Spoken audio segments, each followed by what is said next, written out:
दुनिया पर तीसरे विश्व युद्ध के खतरे की ये चिंगारी 2 हफ्ते पहले सीरिया की राजधानी दमिश्क में हुई एक एयर स्ट्राइक की वजह से भड़की, क्योंकि वहां ईरान के दूतावास पर किए गए हमले में उसकी सेना के 2 जनरलों समेत कई बड़े अधिकारियों की जान चली गई थी। इसी के बाद ईरान बदले की आग में जल उठा और उसकी ओर से इजरायल को लगातार धमकियां दी गई। ऐसा इसलिए क्योंकि ईरान ने अपने दूतावास पर हुए हमले के लिए इजरायल को जिम्मेदार बताया और 2 टूक कह दिया कि बदला लेने के लिए अगर उसे इजरायल से युद्ध भी लड़ना पड़े तो वो पीछे नहीं हटेगा। सीरिया की राजधानी दमिश्क में ईरान के दूतावास पर 1 अप्रैल को जबरदस्त हवाई हमला किया गया था। ईरान ने आरोप लगाया कि इजरायल के लड़ाकू विमानों ने गोलान हाइट्स इलाके से वहां 6 मिसाइलें दाग दी थी। इस भीषण बमबारी में ईरान के दूतावास की इमारत मलबे का ढेर बन गई थी और उस इमारत में खुफिया बैठक कर रहे ईरान की सेना के 2 जनरल समेत 7 अधिकारियों की मौत हो गई थी। माना जा रहा है कि इसी हमले ने वो नींव रख दी जो दुनिया को तीसरे विश्व युद्ध की आग में झोंक सकती है, क्योंकि अपनी सेना के अधिकारियों की मौत के बाद भड़के ईरान ने खून का बदला खून से लेने की कसम खा ली और इजरायल पर उसके हमले ने पश्चिम एशिया को उस दहलीज पर ला दिया जिसकी वजह से दुनिया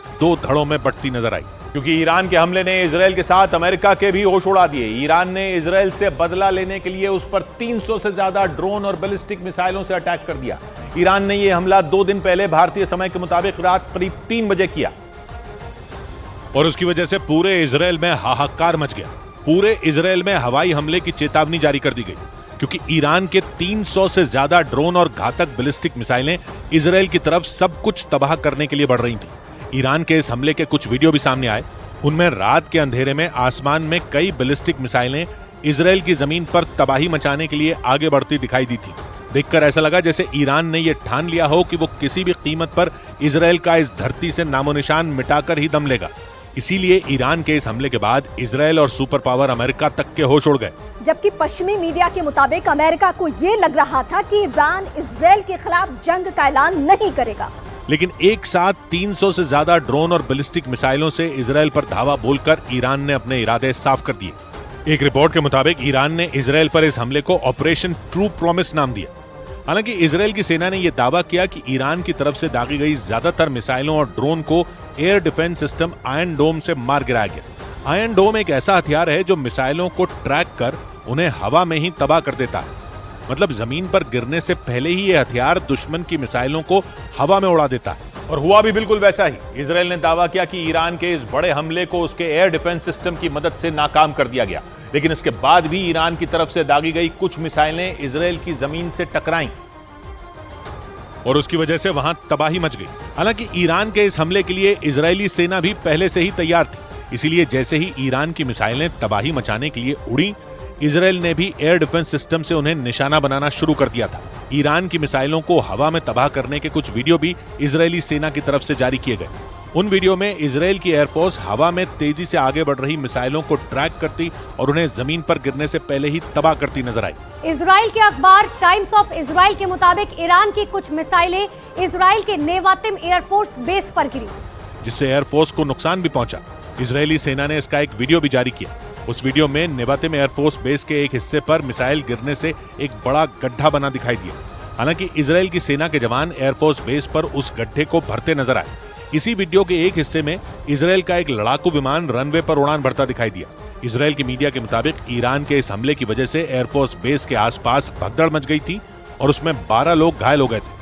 और ईरान की तरफ से इजरायल पर किए गए हमले को नाकाम करने में अमेरिका ने भी बड़ी भूमिका निभाई। अमेरिका के रक्षा मंत्रालय पेंटागन की एक रिपोर्ट के मुताबिक अमेरिकी सेना ने ईरान की तरफ से छोड़े गए 80 से ज्यादा ड्रोन और 6 बैलिस्टिक मिसाइलों को मार गिराया था, यानी जमीन पर गिरने से पहले ही उन्हें हवा में ढेर कर दिया। पेंटागन की एक रिपोर्ट के मुताबिक ईरान ने इजरायल की राजधानी यरूशलेम, दक्षिण में नेगेव रेगिस्तान, उत्तर में इजरायली कब्जे वाले गोलान हाइट्स और वेस्ट बैंक को निशाना बनाकर हमला किया था। दावा किया गया कि इजरायल के इन इलाकों में तबाही मचाने के लिए ईरान ने 300 से ज्यादा ड्रोन और मिसाइलें दागी थी। लेकिन ईरान की सभी ड्रोन और मिसाइलों को इजरायली, अमेरिकी और उनके सहयोगियों ने हवा में ही मार गिराया। पेंटागन की तरफ से इस बात की जानकारी भी दी गई कि अमेरिकी सेना ने 80 ड्रोन और 6 बैलिस्टिक मिसाइलें मार गिराई थी, जो ईरान, इराक और यमन की ओर से इजरायल पर छोड़ी गई थी। इजरायल पर ईरान के हमले को नाकाम करने के लिए अमेरिकी राष्ट्रपति बाइडेन ने एयरफोर्स के जवानों से बात की और उनकी सराहना की। Hey, you guys are the best in the whole damn world, man. Enormous difference, potentially saving a lot of lives, and thanks to extraordinary skill, it's helped Israel take down nearly all those incoming missiles. Iran के इस हमले के बाद America ने एक बार फिर ये दोहराया कि इजरायल की सुरक्षा के लिए वो पूरी तरह तैयार है। अमेरिका ने ईरान पर इस हमले के जरिए पश्चिम एशिया में तनाव बढ़ाने का भी आरोप लगाया। और इजरायल के मीडिया के मुताबिक ईरान के बैलिस्टिक मिसाइल और ड्रोन से किए गए इस हमले के बाद इजरायल के प्रधानमंत्री बेंजामिन नेतन्याहू अपने परिवार के साथ मिसाइल प्रूफ मकान में चले गए थे। मतलब ईरान के हमले से डरकर नेतन्याहू एक ऐसे मकान में छिप गए थे जिस पर मिसाइल तक का असर नहीं होता, क्योंकि उन्हें इस बात का डर था कि अगर एक भी missile air defence system Iron Dome से छूटी तो फिर इजरायल में भयानक तबाही मच सकती है। इसीलिए ईरान के हमले के बाद पूरे इजरायल में मिसाइल हमले के सायरन बजने लगे थे। इजरायल की मीडिया के मुताबिक मिसाइल हमले की चेतावनी जारी होते ही जान बचाने के लिए लोग घरों के नीचे बनाए बंकरों में छिप गए थे। खबर यह भी है कि ईरान के इस हमले के बाद इजरायली प्रधानमंत्री बेंजामिन नेतन्याहू अपने परिवार के साथ यरूशलेम में मौजूद अमेरिकी अरबपति साइमन बलिक के मकान में शिफ्ट हो गए थे। बताया गया कि साइमन के इस मकान के अंदर एक बंकर बना हुआ है जिस पर मिसाइल हमले का भी असर नहीं होता। और दावा यह भी है कि हमास के हमले के बाद भी नेतन्याहू अपने परिवार के साथ साइमन के इसी घर में जाकर रहने लगे थे। 13 अप्रैल को ईरान ने इजरायल पर 300 से ज्यादा ड्रोन और बैलिस्टिक मिसाइलों से हमले किए थे। इस हमले के बाद पूरे इजरायल में हाई अलर्ट जारी कर दिया गया। सुरक्षा को देखते हुए स्कूल और कॉलेज बंद कर दिए गए। पब्लिक मीटिंग में 1000 से ज्यादा लोगों के शामिल होने पर भी रोक लगा दी गई। और इजरायल पर हुए सबसे बड़े हमले को ईरान की स्पेशल फोर्स IRGC यानी इस्लामिक रिवॉल्यूशनरी गार्ड कोर ने अंजाम दिया। ईरान की इस स्पेशल फोर्स को अमेरिका समेत कई देश आतंकी संगठन मानते हैं और इस पर बैन तक लगा चुके हैं। जानकारी के मुताबिक IRGC को 1979 में इस्लामिक क्रांति के ठीक बाद बनाया गया था, क्योंकि उस दौरान ईरान के सुप्रीम लीडर आयतुल्लाह खुमैनी को यह डर था कि ईरान की सेना उनका तख्ता पलट देगी। इसीलिए उन्होंने इस्लामिक क्रांति के तुरंत बाद IRGC की स्थापना की। तब ये एक छोटी सेना थी और इसमें वो लोग शामिल किए गए थे जो ईरान में इस्लामिक क्रांति चाहते थे। इसका काम आयतुल्लाह खुमैनी के खिलाफ किसी भी विरोध और विद्रोह को कुचल देना था। लेकिन आज की तारीख में IRGC बेहद ताकतवर है। एक रिपोर्ट के मुताबिक IRGC के पास 1,90,000 एक्टिव सैनिक हैं जो जमीन, समंदर और आसमान तीनों जगहों पर हमला कर सकते हैं।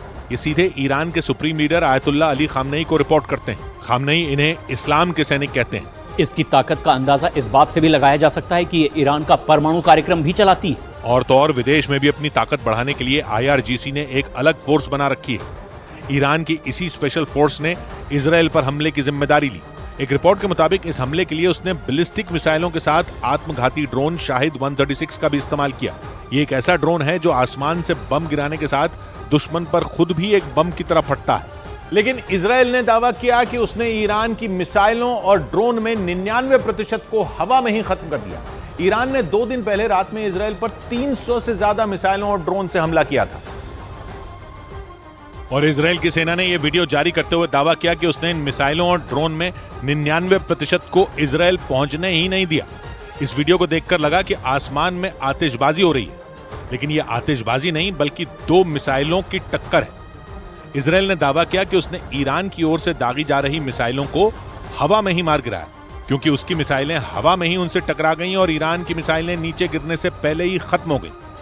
इजरायल ने दावा किया कि उसके एयर डिफेंस सिस्टम का इंटरसेप्शन रेट 99% रहा। इसका मतलब यह हुआ कि जैसे ही ईरान ने बैलिस्टिक मिसाइलों और आत्मघाती ड्रोन से हमला किया, इजरायल के एयर डिफेंस सिस्टम ने उनमें 99% को आसमान में ही बर्बाद कर दिया। मतलब इजरायल की सीमा में घुसने ही नहीं दिया।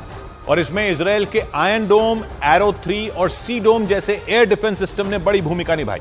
इजरायल की ओर से जानकारी दी गई कि ईरान ने जो मिसाइलें दागी उनमें कई मिसाइलें ऐसी थीं जिनकी रेंज 1700 किलोमीटर थी।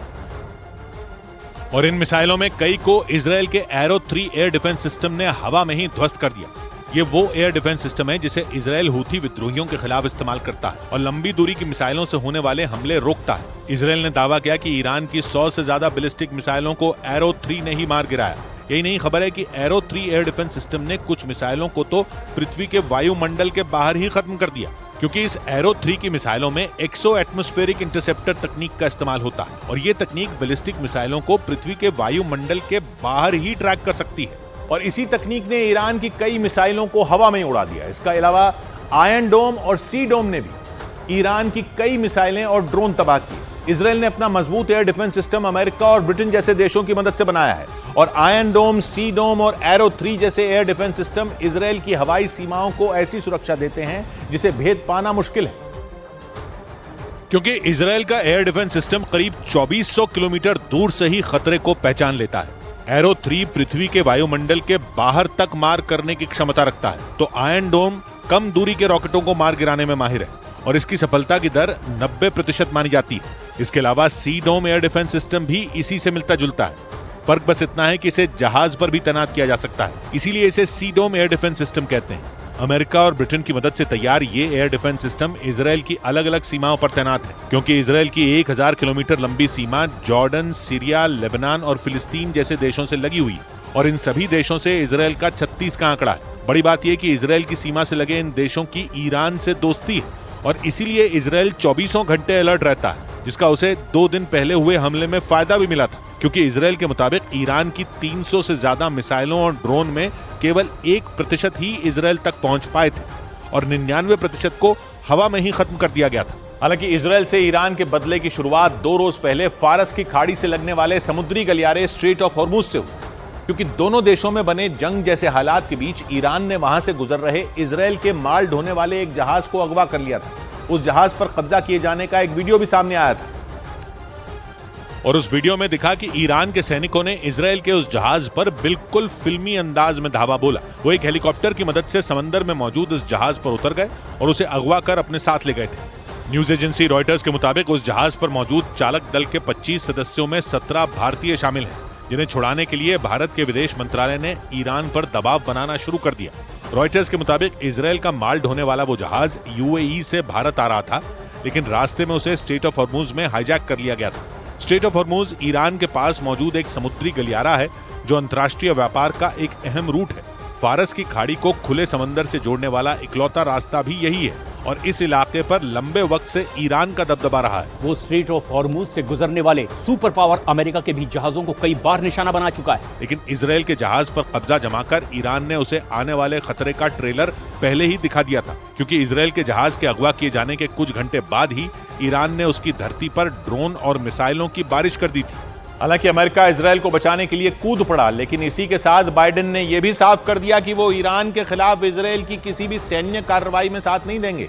ईरान के हमले के बाद इजराइल ने कह दिया था कि वो 24 से 48 घंटे में ईरान के हमले का जवाब देगा, लेकिन इजराइल के इन आक्रामक तेवरों में अमेरिका उसका साथ देता नजर नहीं आया, क्योंकि पश्चिमी मीडिया ने दावा किया कि नेतन्याहू को बाइडेन ने जवाबी कार्रवाई से रोका और उनसे दो टूक बोल दिया कि ईरान के खिलाफ किसी भी सैन्य कार्रवाई में अमेरिका इजराइल का साथ नहीं देगा। यानी जंग छिड़ी तो ईरान के खिलाफ इजराइल अकेला पड़ सकता है, क्योंकि अमेरिका मौजूदा हालात में ईरान से उलझने से बचता दिख रहा है। या यूं कहें कि यूक्रेन जंग और गाजा युद्ध के बाद अमेरिका एक और जंग के लिए तैयार नहीं है, क्योंकि इन दोनों लड़ाइयों में अमेरिका ने एक पक्ष का साथ दिया था और इसकी वजह से दूसरा पक्ष उसका दुश्मन बन गया था। गाजा जंग के बाद तो ईरान ने इजराइल ही नहीं अमेरिका के खिलाफ भी माहौल बनाना शुरू कर दिया था और इस बार तो इजराइल सीधा ईरान से भिड़ने की तैयारी में है। नेतन्याहू की वॉर कैबिनेट में इस पर मोहर भी लग चुकी है, लेकिन ईरान के खिलाफ जवाबी कार्रवाई कब और कैसे होगी ये तय होना बाकी है। और इससे पहले ही अमेरिका ने इजराइल को संकेत दे दिए कि ईरान के खिलाफ जंग में वो उसका साथ नहीं देगा और इजराइल ने जंग छेड़ी तो उसे ईरान से अकेले ही लड़ना पड़ सकता है। इस मामले में संयुक्त राष्ट्र सुरक्षा परिषद भी जंग रोकने की कोशिश में जुट गया और संयुक्त राष्ट्र सुरक्षा परिषद ने बयान जारी किया कि दुनिया एक और जंग नहीं झेल सकती और इजराइल को ईरान से बदला लेने की भावना से विवाद और नहीं बढ़ाना चाहिए।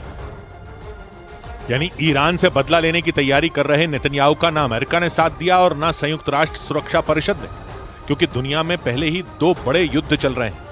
रूस और यूक्रेन जंग भी जारी है और गाजा जंग भी, और अगर एक और युद्ध शुरू हो गया तो समझो तीसरा विश्व युद्ध तय हो गया, क्योंकि ईरान एक ताकतवर देश है और इजराइल के लिए अकेले ईरान में वैसी तबाही करना नामुमकिन है जैसी उसने गाजा में की थी। क्योंकि ईरान के पास हथियारों का भंडार है, उसकी सेना की ताकत भी इजराइल से कहीं ज्यादा है। क्योंकि इजराइल की सेना में करीब 7 लाख सैनिक हैं और ईरान की सेना में करीब 12 लाख सैनिक। इजराइल के पास 1300 टैंक हैं तो ईरान के पास करीब 2000 टैंक हैं। यही नहीं, पश्चिमी मीडिया ने कई बार दावा किया है कि ईरान के पास खतरनाक परमाणु हथियार भी हैं।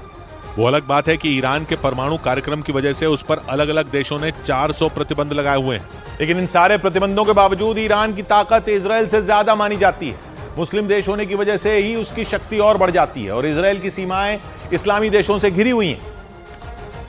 और इजराइल की सीमा से लगने वाले सभी मुस्लिम देशों में ईरान का किसी न किसी तरह से दखल है। फिलिस्तीन में वो हमास के साथ है तो लेबनान में हिजबुल्लाह के सिर पर ईरान का हाथ है। सीरिया में भी ईरान की सेना है। यानी इजराइल से जंग छिड़ने पर पश्चिम एशिया के कई देश ईरान का साथ देंगे और तो और उसे रूस और चीन का भी साथ मिल सकता है, क्योंकि यूक्रेन जंग के बाद दुनिया में 2 अलग-अलग गुट बन चुके हैं। इजराइल, अमेरिका और ब्रिटेन जैसे देश जिस गुट में हैं, चीन और रूस उसका हिस्सा नहीं है और इसीलिए ईरान की इन देशों से नजदीकी बढ़ चुकी है, क्योंकि रूस को उसने यूक्रेन जंग में आत्मघाती ड्रोन दिए थे और चीन ने ईरान के जरिए पश्चिम एशिया में घुसने का रास्ता बनाया था। और इसी के बाद रूस, ईरान और चीन की तिकड़ी अमेरिका समेत पश्चिमी देशों का सिरदर्द बन गई थी। माना जा रहा है कि इन्हीं वजहों से अमेरिका ने इजराइल को ईरान के खिलाफ जंग शुरू करने से रोका, क्योंकि इससे दुनिया में एक और जंग छिड़ेगी और माहौल बद से बदतर हो सकता है। हालांकि इजराइल को रोक पाना आसान नहीं है, क्योंकि उसने फिलहाल ईरान पर तो सीधा हमला नहीं बोला, लेकिन लेबनान में उसके समर्थक में हिजबुल्लाह को जरूर दहला दिया। नेतन्याहू ने हिजबुल्लाह की हथियारों की एक फैक्ट्री उड़ाकर बदले की शुरुआत कर दी, क्योंकि ईरान हथियारों से लेकर ट्रेनिंग देने तक हिजबुल्लाह के लड़ाकों का साथ देता आया है। इसलिए इजराइल की सेना ने उसके समर्थन वाले चरमपंथी पर धावा बोलकर एक तरह से जंग का ऐलान कर दिया और हिजबुल्लाह की हथियारों की फैक्ट्री पर बड़ी एयर स्ट्राइक कर बदले की कार्रवाई कर दी। इजराइल की फौज ने आसमान से रॉकेट दागे और पूरी फैक्ट्री को एक झटके में मिट्टी में मिला दिया। और ऐसा करके इजराइल की सेना ने ईरान के खिलाफ चाल चल दी, क्योंकि हिजबुल्लाह और ईरान दोनों ही इजराइल के कट्टर दुश्मन हैं। ईरान के समर्थन पर ही लेबनान के चरमपंथी संगठन हिजबुल्लाह का गठन किया गया था और ईरान के इशारों पर ही हिजबुल्लाह हमास से छिड़ी जंग में इजराइल के खिलाफ मोर्चे पर उतर आया था। यानी इजराइल ने बदला लेने के लिए ईरान पर हमले किए तो हिजबुल्लाह ढाल बनकर खड़ा हो जाएगा।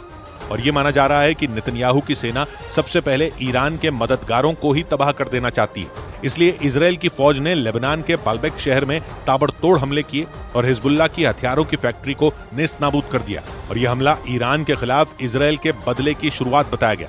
और इसी के बाद 500 साल पुरानी एक भविष्यवाणी की चर्चा फिर तेज हो गई। ये भविष्यवाणी दुनिया के सबसे बड़े भविष्यवक्ता माने जाने वाले नॉस्ट्राडामस ने की थी। उनकी इस भविष्यवाणी में इस बात की तरफ इशारा किया गया था कि 500 साल बाद एक बहुत बड़ी जंग होगी और ये जंग किसी विश्व युद्ध से कम नहीं होगी। नॉस्ट्राडामस की इस भविष्यवाणी में जो कुछ भी लिखा गया उसे ईरान और इजराइल के बीच जारी तनाव से भी जोड़कर देखा जाने लगा, क्योंकि 16वीं शताब्दी में फ्रांस के रहने वाले भविष्यवक्ता नॉस्ट्राडामस ने अपनी किताब में इस बात का दावा किया था कि 500 साल बाद दुनिया 2 खेमों में बढ़ जाएगी। उनकी भविष्यवाणी में इस बात का जिक्र था कि इस जंग की शुरुआत समंदर के रास्ते होगी और समंदर में 2 देशों की नौसेनाओं के बीच हुआ टकराव ही विश्व युद्ध को न्योता देगा। और माना ये जा रहा है कि ईरान और इजराइल के बीच भी जंग की शुरुआत समंदर के रास्ते ही हुई है, क्योंकि दोनों के बीच तलवारें खिंचने की बड़ी वजह लाल सागर में हूथी लड़ाकों के हमलों को माना गया। ऐसा अंदेशा जताया गया कि हूथी लड़ाकों के किए हमलों ने ही इजराइल और ईरान के बीच चिंगारी को भड़काया, क्योंकि ईरान ने खुल्लम खुल्ला हूथी लड़ाकों के समर्थन में खड़े होने का ऐलान कर दिया था और उसी के बाद से हूथी लड़ाकों के इजराइल पर हमले तेज हो गए थे। इस बीच दिल्ली में 1 करोड़ की अवैध वसूली के मामले में पुलिस ने लॉरेंस